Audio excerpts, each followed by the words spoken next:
Highs in the mid-80s. Northwest winds 5 to 10 miles an hour. Chance of rain.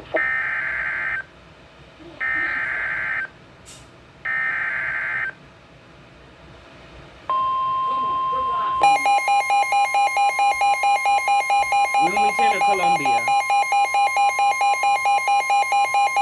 The National Weather Service in Raleigh has a thunderstorm warning for northwestern Scotland County in central North Carolina, southeastern Richmond County in central North Carolina, until 6 p.m. Eastern Daylight Time.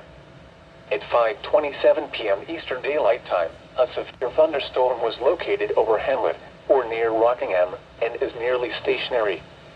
The following hazards are expected: 60 miles per hour wind gusts.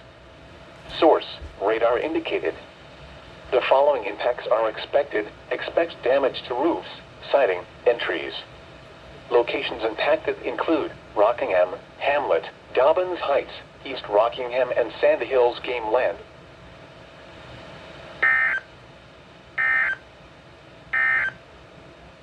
The following is a special weather statement. A strong thunderstorm will impact portions of central Scotland and southeastern Richmond counties through 6 p.m. Eastern Daylight Time.